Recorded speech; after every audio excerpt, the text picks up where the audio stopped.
El día de hoy te voy a hablar acerca de un hombre, aquel que entregó su vida, literalmente, no como Jesús lo hizo, pero fue un hombre conforme al corazón de Dios. Y algo muy, muy especial acerca de él es su relación con Dios.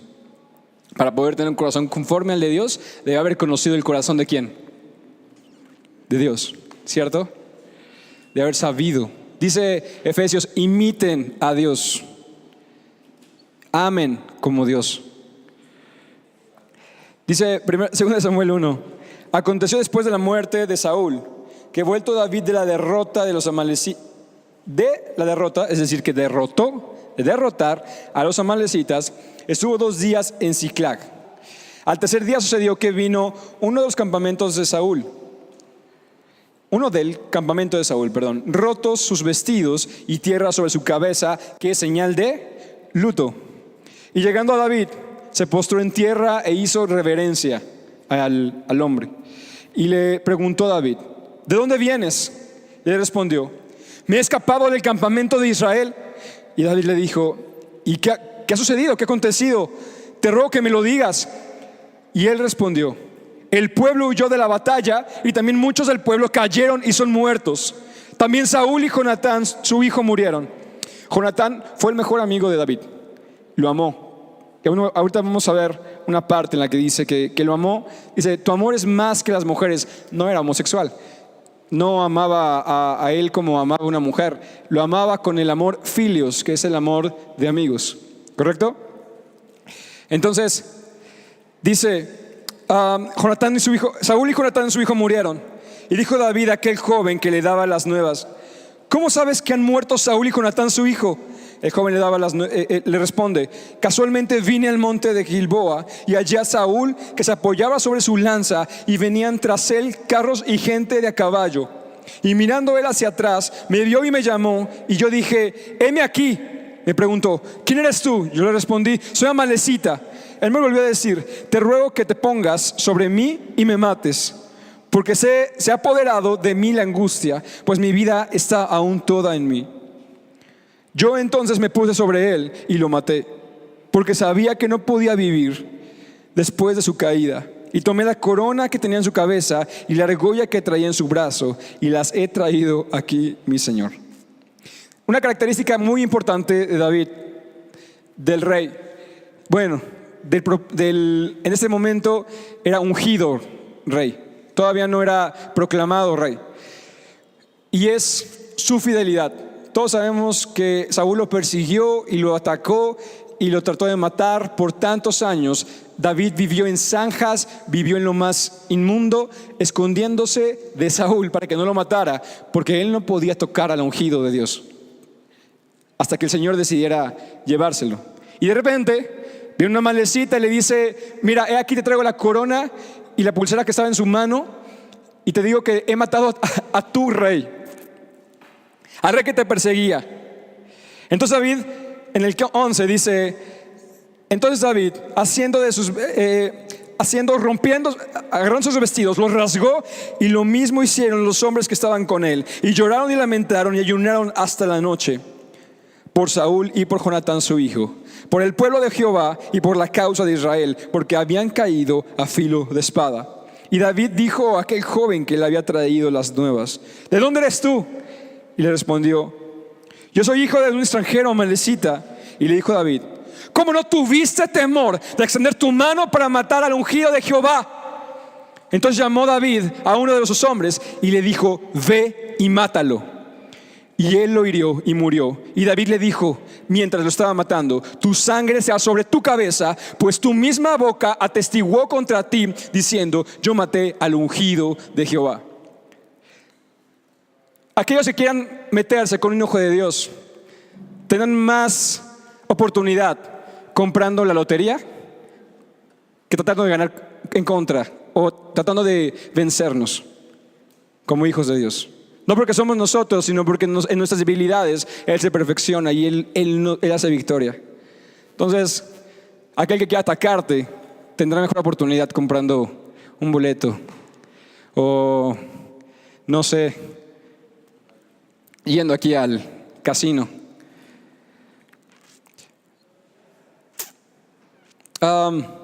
¿Cómo es que David, siendo ungido rey, perseguido por el anterior rey, por el que era el rey, vengó la muerte de Saúl?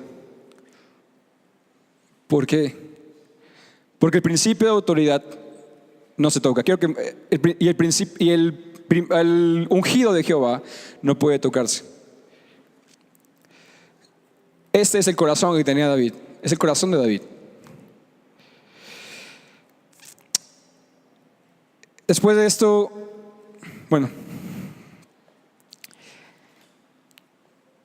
creo que ha de haber sido una escena demasiado intensa.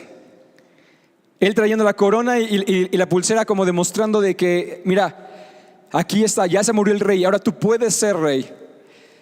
Y David le dijo, no, es que no es así, no debía ser así. Y vamos a hacer las cosas bien. Tú tienes que morir a causa de por haber matado a un ungido. Y que tu sangre está sobre tu cabeza por haber tocado su vida.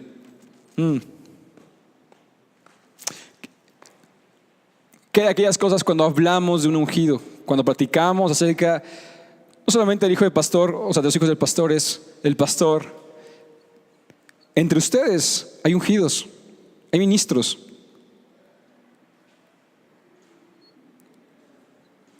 Aunque la autoridad que se delega en esta iglesia es jerárquicamente distinta tal vez la que tiene mi autoridad, mi papá, ustedes son ungidos.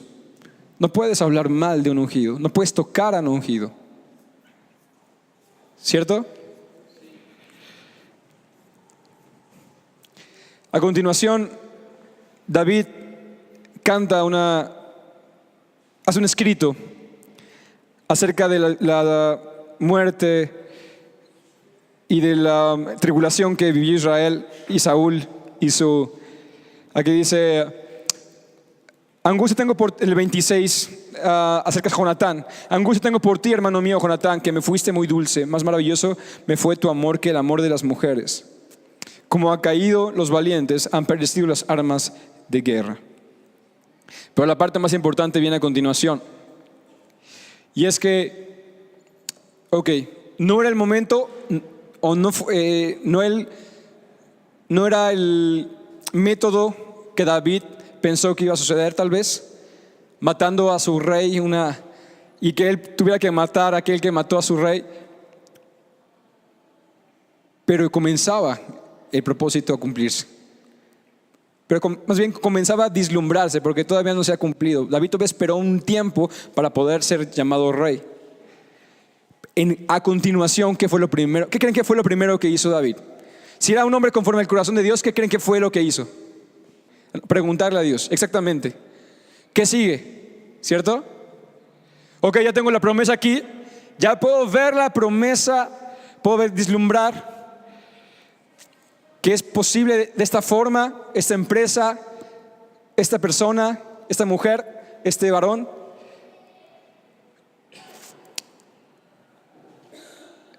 Esta casa, este coche, este llamado posiblemente. Puedo vislumbrarlo, pero lo primero que tengo que hacer no es actuar y comenzar. Lo primero que tengo que hacer es preguntar. Porque si quiero saber cuál es la voluntad de Dios, ¿qué es lo que sigue? Imagínense David, va a ser llamado rey, pero por tantos años fuiste perseguido y casi te matan, muchas veces. Ya puedo ver la promesa vislumbrando. ¿Ahora qué hago? ¿Qué hago con esto? ¿Cómo se hace esto?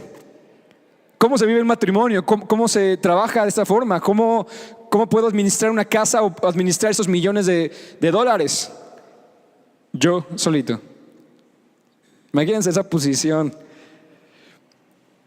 Y David pregunta en el 2, diciendo a Jehová, consultó a Jehová diciendo, ¿subiré a alguna de las ciudades de Judá? Y Dios le respondió, sube. No muy específico.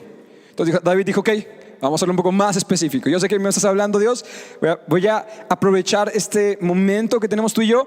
Ahora te voy a preguntar, ¿a dónde quieres ir? Y dice, y David volvió a decir, ¿a dónde subiré? Y Dios le dijo, a Hebrón. ¿Y qué creen que hizo David? Obedeció instantáneamente. Le dijo, es la promesa, ahí quiero que vayas, ahí quiero que estés. ¿Cuándo? Puede ser una pregunta, pero en ese momento David sabía que ya era el momento. Tú ya has escuchado y Dios ha hablado y Dios te dice, ya, es momento. ¿Qué estamos esperando? ¿Qué estás esperando para predicar? ¿Qué estás esperando para arrebatar esa promesa? Para compartirle a esa persona que ha esperado por tanto tiempo y en este momento crees que no estás capaz y no estás habilitado. David, hace años, mientras estaba con las ovejas, arrancó de las fauces de leones ovejas. Mató con una lanza a sus 12 años, más o menos, a el gigante.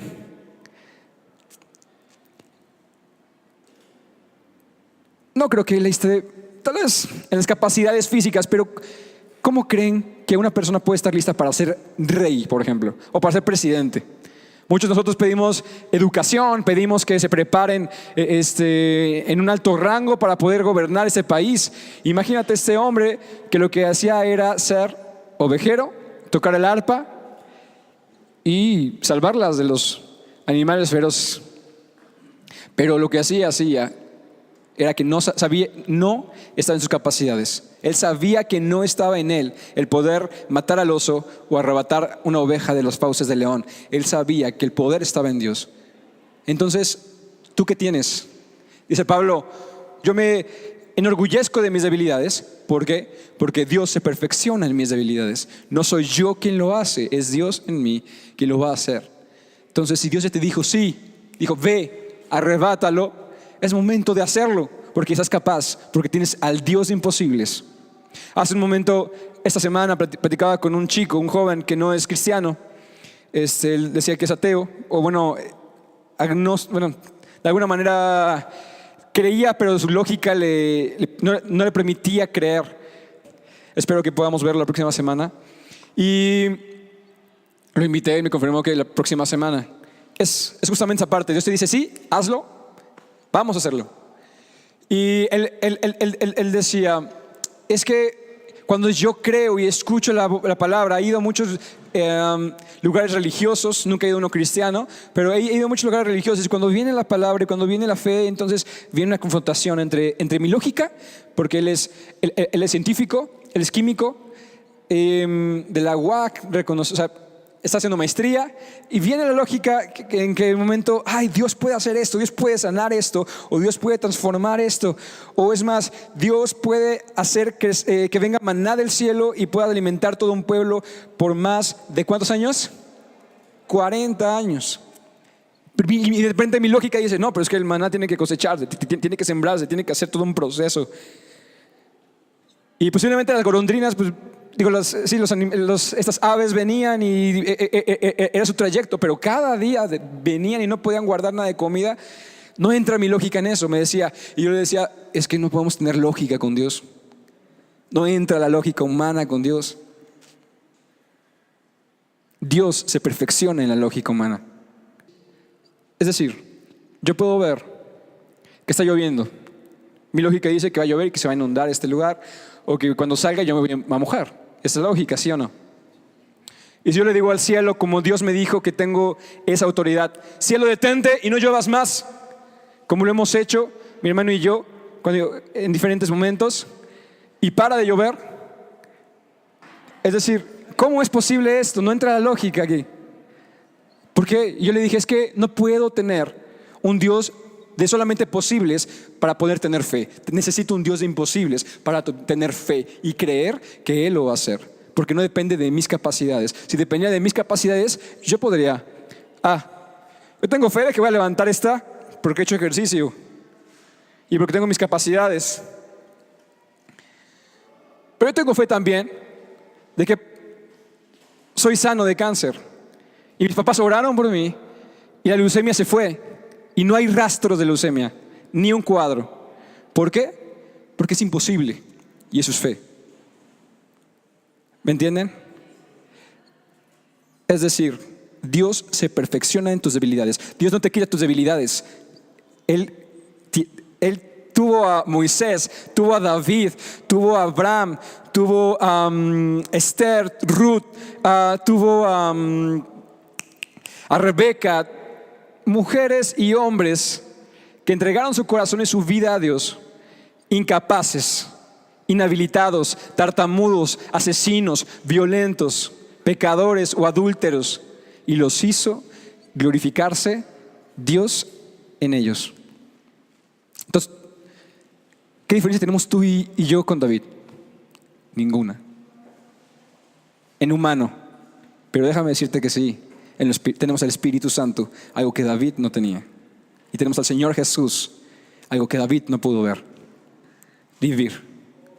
Entonces tenemos al Señor, el Rey de Reyes, Señor de Señores, el que venció en la cruz y el que llevó todos tus pecados, todas tus dolencias y todas tus pobrezas y todas tus males y todas tus quejas y todo aquello que tú tienes que te estorba muchas veces, tus debilidades, tu miedo, tu temor, se lo llevó ya en la cruz. ¿Por qué lo seguimos tomando? ¿Por qué lo seguimos haciendo nuestro? Es momento de cambiar de chip, es momento de cambiar tu mente. Dice, renueva tu entendimiento, desvístete del viejo hombre y vístete de la nueva naturaleza, que es la naturaleza del Espíritu. Amén. Cree, porque para el que cree, ¿quiénes creen aquí? Quien cree todo le es posible. Estaba el viernes en la madrugada, el sábado en la madrugada, no podía dormir, eran las 12 de la noche. Espíritu Santo, por favor, dame paz, abrázame, ven por favor Espíritu Santo, que pueda dormir. No podía descansar. El Espíritu Santo se sintió su presencia inmediatamente y después sentí un miedo intenso. Y digo, de niño, de adolescente, sé cuál es el miedo con demonios. Es decir, de que un demonio te pone miedo. Fue muy diferente el miedo de ese miedo a lo que el Espíritu Santo me puso. ¿Cuál fue la diferencia? Yo le pregunté, ¿por qué tengo tanto miedo de verte a ti, Espíritu Santo? No entiendo. Y me dijo, ese miedo que estás sintiendo, que te hago sentir, es el miedo que te tienen los demonios a ti, como hijo de Dios, porque ven a Jesús en tu corazón. Y aquí es algo muy importante, porque los demonios, cuando tú estás en intimidad y cuando tú te estás rindiendo por completo a Él, los demonios, porque aparte de la palabra dice, resiste a la tentación y los demonios huirán. Bueno, no solo eso, si tú estás en intimidad, si tú estás en la presencia día a día, mañana y noche, cada día, los demonios te tienen pavor y ni siquiera se les ocurre tocarte. Entonces, ¿por qué nos atacan? ¿Por qué pasa esto? ¿Por qué lo otro? ¿Por qué? ¿Y por qué el Espíritu Santo lo permite? Nosotros lo permitimos primeramente porque no estamos orando. Segundo, porque el Espíritu Santo te quiere ver crecer y quiere que lo hagas con Él. No te pone una prueba que primero no puedas soportar y no te pone una prueba para que tú lo hagas solo. Entonces, que te quede muy, muy, muy claro. Hace rato estaba orando y que los que están teniendo batallas espirituales y los que van a tener batallas espirituales, quiero decirles que no tengan miedo en lo absoluto. Es lo primero que los demonios quieren hacer, pero tú recuérdale al demonio, tú recuérdale a cualquier situación que se te quiera presentar, porque un demonio en sí también puede ser un demonio que es el devorador, que es la economía, puede ser cualquier situación que está pasando ahorita en tu vida o con tu familia, es lo mismo, y eso mismo lo declaras fuera de tu vida y le dices, no toques mi vida, porque quien gobierna mi vida es el Espíritu Santo, y te tienen pavor. Van a huir y no se te van a acercar. ¿Ok? Que Dios los bendiga, un abrazo muy fuerte y nos vemos el siguiente domingo.